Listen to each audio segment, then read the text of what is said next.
Carver, NAACP, and I've seen you a number of times on TV with Reverend Barber as well. And so that's what you're hearing from him today. And so we thank him for his time that he spent fighting for our black community. But you have another question for him? Yes. Mr. Mac Shirley, you were active in civil rights movement in the 60s. Yes. Compare challenges then with now. Well, we don't have enough time to do that in a good way, but it's something that you should demand that your teachers start teaching you about when you go back to school in August, because we are, in my view, this period of history that you all are living in, the three young people around the table, are going to be like I was back in 1960 when you started out. You know, I was dumb and young and just thought getting justice was going to be pretty easy. You know, as soon as as soon as you really challenge it, you can do a few things. Like I understand they're going to take the flag down in South Carolina. You can do a few symbolic things, but getting people to change, getting people to create jobs for black people and treat black people fairly on jobs when they're walking down the streets or in school is another thing. That's a hard struggle because although it's changing, it's getting better. There are still some this band called the Deadheads. There's still some white deadheads out here that don't have that are living 200 years ago in their brains at the very least. You saw some of them on TV in this latest thing. So in 60, when I was arrested for trying to overthrow the government that she mentioned, or when our house was dynamited, when we got arrested again for contempt of the United States Senate, that's some of my legal problems. That's why I became a lawyer. So that was a heavy period. That would be from 1965 roughly to 1970, and then it kept getting worse from 70 till Obama got elected. Basically, 2008 is when we think things began to change some. So during that period, we had a very active movement in the South. If you've seen the movie Selma, you get a little sense of it. You know that was 65. Remember that. So that's kind of the height. So what you have, the way I always think about it, is you have white and black people fighting together, because back then it was white. You saw a lot of white people in that movie Selma. They all came, they marched. Several people were killed, white and black people were killed. And when that happens, people come out, and it gets more and more people change their minds. Black people understand how bad things are all the time, but sometimes they're scared, or they think they're hopeless. They think there's not much you can do about it. So when you're a civil rights person, you're trying to talk black people into saying, no, come on, we can do something about it. That's your first step. You guys got to do that in your school. And then you got to challenge the white people to get off their whatever they're sitting on and work with you. And because it's in everybody's benefit to have an equal society and have a just society. And you got to challenge your white classmates to get with it. And you'll be surprised, a lot of them will. I know at Carborough there's some white people that are willing to work, I think. In Chapel Hill there's a few. So we did a protest. Huh? We did a protest for the Black Lives Matter at Carborough. And you have some white kids. We were on the newspaper. Oh yeah, I saw that. Yeah. So you had some white kids in that, right? And they you can feel it. I enjoy seeing when I see white people come to our big Moral Mondays thing. You can feel it. Those people are going through changes. They say, "My God, we can do something." That's right. And if you're black, it makes you feel better too, because you say, I don't have to do this all by myself, So, and if you can count, there's more white people than black people, so that's a problem. If it's South Africa, remember that in South Africa there was a lot more black people than white people. So there it was a matter of just organizing the black people to keep them together to force the white people to give up power, which they finally did. But my point is that during 65 to so we'll start that because people have seen this movie Selma. Through 68, 69, when Nixon gets elected, and he begins to put into operation this Southern strategy and begins to shut the movement down in the South. And today we have a situation where the white power structure that's still in, and you can see it like in South Carolina, that's the best example today because everybody's been watching that. You know, they are being, because of the martyrdom, these 9 people got assassinated. There's a shift taking place today, and people are being forced to say which side are on. That's always the key question in the struggle against racism, is to get white people particularly to say which side am I on. You're either on the side of freedom or you're on the side of anti-freedom. You're either on the side of democracy or anti-democracy. You can't you can't be in the middle. And you read some of Miss Francis's Proverbs, it's not a new problem. It's been there a long time. So the situation is the same in that it's a very tough situation, and people are going to get killed during this situation. Now, I had a dream the other night about the 9 people got killed in Charleston in Bible study. And you know, there's 9 people on the Supreme Court of the United States. God. I just sent out an email. If you think about it, and there were 6 women and 3 men that got killed at Mother Emanuel AME Church. And my dream is that they're like a cloud of witnesses. They're like the Supreme Court Judges. over the Supreme Court of the United States and all the other little Did you get the email I sent? courthouses. I just sent them the email. What? Of Did the you have that judges. same idea? I didn't have. It's just I was sitting one day and it was about the 9 judges. I said, I don't know what this is, but pray for the 9 judges.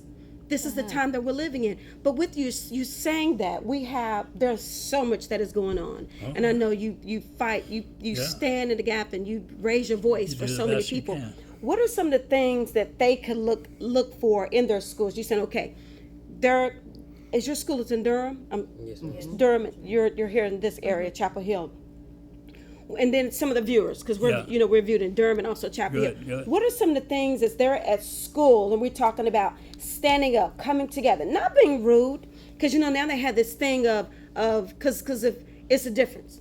If the Caucasian or people of color do something versus the other person do something, how they treat them is different. Okay, Yeah. you may go to the principal, but this one we just ignore it. So what are some of the things advice you could give them, if you have any today, that you could give them as they prepare to go back to school, and they help their parents as well? Yeah. It's because sometimes they're quiet and they may not say anything. They don't stress out their parents. Well, what I always, when I work with young people in schools and things, what I always do is for the black kids and the Latino kids, I tell them to try to get together at the beginning of school, and start reading some stuff just among themselves. There's all kinds of great stuff we can read. We can talk about that later. Okay. But there's a wonderful book out called New Jim Crow by Michelle Alexander. That's called The Prison Pipeline. That's what she's talking about, where they treat a white kid that gets in trouble differently than they treat a black kid. And then the black kid, they assume that they probably have something wrong with them to begin with, or they got some criminality in their soul or something, which is upside down, really. And then they move them to kick them out of school or discourage them. So first of all, you got to understand that that's not just you. It's not just Carborough High, or not just where's your school? Rogers Middle School. Yeah, Roger. And you're over there in Durham at the Creative Arts. It's not just your school, and it's not just the way your principal or the teachers are, or the what do they call it, the SRO, the school resource officer, the cop that walks around. It's a much broader system, and I think that's the first step. And then what I would do is reach out to the best white kids you can find and ask them if they'll read the books with you, and challenge them while you're reading the book, because almost all history, and certainly in these sociological studies that are now coming out, some of them very good. That's one of the good things that's happening, is there's kind of a breakthrough in terms of black history, and there's a breakthrough in terms of media. There's much more. You can find good TV shows, MSNBC. Al Sharpton is on every night for an hour, kind of keeps people abreast of things. And they got some other, Melissa Harris Perry on Saturday morning. I never miss her. And you gradually force, try to get 10, 15 people together before you make any moves. and then you make some moves, and you let everybody know what you're going to do about it. And you challenge, and if you do it right, and you let the newspaper know about it, and you let people like Anita know about it. You can come in here and do a TV show. You gradually build that's the beginning of a movement. And the great thing about this period is, with Obama still in the White House, and he's still got a year and a half in the White House. So he would love it if more people would do that. Now, back in the 60s when Nixon got elected, our house was dynamite 2 weeks after Nixon got elected. And he got elected in November, and our house was dynamite in December. Now, I don't think he did that, but what he did, the people who did it, Klan-type people that did it, they knew that Nixon was going to appoint the judges and appoint the attorney general and all this stuff. So it was, anyway, we'll keep talking. Wonderful. So we'll try to make sure we get together afterwards. Do you have another question for Mr. McShirley? He's good. I heard that you became a lawyer. I just wanted to ask you, why did you become a lawyer? Good. Well, I told you I kept getting in trouble, legal trouble. So that was the first step. And we had good lawyers back in the 60s. You may have seen them in, if you saw the movie Selma, there was a teacher that I had at Central. He was in that movie.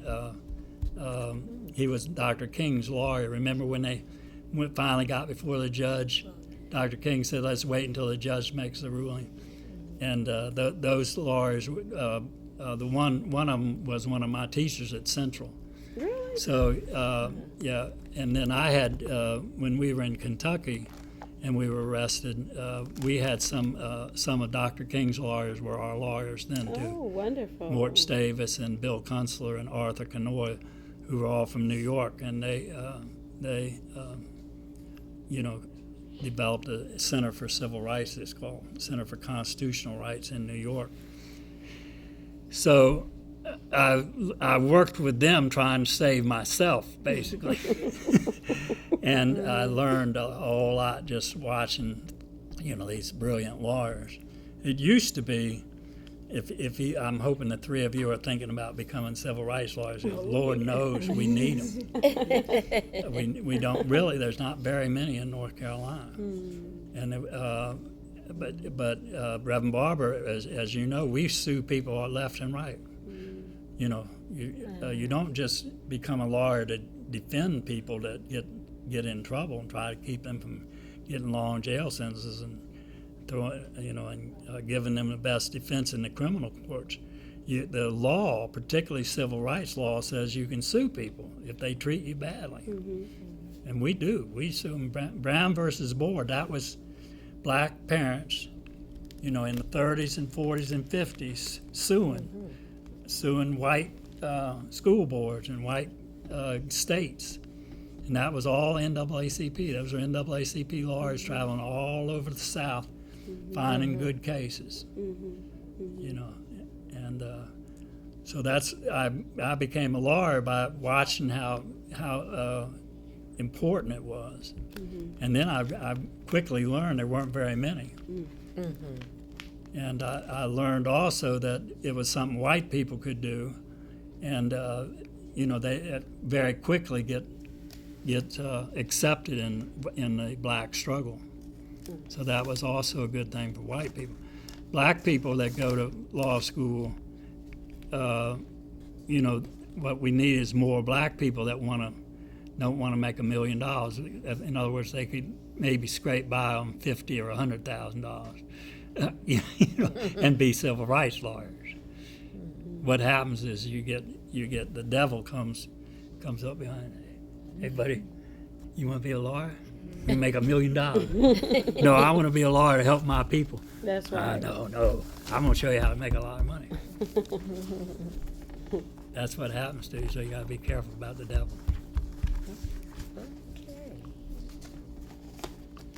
Okay, did you have another question, sweetie? Yeah. Okay. What did you do to help bring the end of segregation? Yeah, well, in the 60s, what I did personally was in 1964, I worked for the Poverty War, it's called. I don't know if you all have heard about it. I know Francis remembers it. But in the Washington, D.C. area, and all of the schools were segregated in Prince George's and Montgomery County, that's on the Maryland suburbs of D.C., and in the Virginia suburbs, Arlington, Fairfax, and Alexandria. I don't know if you know the Washington area. So one of the things we did was we had one of the best laws that ever got passed was called the Elementary and Secondary Education Act, which are Title I, and that's money that's supposed to go to poor schools, you know, particularly in the South. So I can remember as clear as day. One day we went out to Prince George's County, which is a big county right on the edge of D.C. It's where the Redskins play. And we went and met with the superintendent. We said, we got this grant for Elementary and Secondary Education Act, Title I, that's millions and millions of dollars for your school system. Mm-hmm. And you can have it. And the guy reached out to grab the check, see? And he said, well, you can't have it yet. And he said, well, what's going on? I said, well, you got to sign this agreement that you're going to desegregate the Prince George's County schools. Wow. It's the ninth largest school system in the country. Wow. It had, you know, like 1 million kids in it. And he said, well, I got to desegregate. Yeah. We'll give you money for Head Start and for your poor schools for a whole lot more money in it. Mm-hmm. And he said, you know, well, he was torn because he really wanted that money. I mean, he said, I'm going to get in all this trouble. I said, well, you can't have the money until you sign the paper. That's right. And they did. Within a month, he went around and told everybody. And then there was enough good people at that time said, let's do it. So they desegregated in 60, that would have been in 64, 65, right, you know, one of the first big school systems that desegregated in the South. Mm-hmm. But then I've worked on, you know, all during the 60s, the question of fighting segregation across the South was, you know, the heart of the civil rights struggle. There's too many stories to tell about it, but you know, that's something. There's all kinds of books you can read. Read about Thurgood Marshall, who was the NAACP's main lawyer. Have you ever heard of him, Thurgood Marshall? You have, good. And you know, all this strategy that he used to try to get these cases to come up to the Supreme Court. And then to try to get it 9-0. Think about that. Nine Supreme Court judges said segregation is wrong. Segregation is unconstitutional, and it's a sin. You know, it was a strong decision, and it forced all these racists all across the South to shake in their boots. They didn't know what to do, and that was 54, and that set loose this, what we call a second Reconstruction at that point. Well, thank you for asking my question. Well, thank you for asking. Thank you. So, Mr. McShirley, you mentioned, you know, unfortunately what happened, you know, 9 people lost their lives, and in South Carolina, you know, that makes the world grieve. And it definitely, on my job, I've had Caucasian, you know, coming to me weeping, and then of course, unfortunately, you have hate groups out there excited this happened, and this is, you're explaining to us, which I didn't know because I really hadn't looked into the Emmanuel Episcopal African American Church that it happened to, that it was one of the core churches there. Oh, yeah. And so, you know, I'm quite sure you know a little bit more detail that can just encourage, you know, our youth so that, you know, because we know that things, I hate to say it, that things are going to get worse, as you were saying, as they're growing up in this type of environment, or this type of world that we're living in, things that they can look out for, not to live in a world of fear, of course. I guess they could be bold and courageous like you to still leave your door open at night. No, I don't do that anymore. I follow my brother's advice. But some things, you know, as you know, we know Hargrave and some things in Durham as well, and Carbarrel, just some things that they can look out for, because this young man, of course, was fellowshipping with them basically, and just flipped. Well, He had already flipped. Well, we've been involved in a lot of internal debates about how to what we call framing it, how to talk about this, Right. to make sure people don't people who aren't on our side, if they get control of the story of how to tell a story, Right. they can turn it around or at least cut off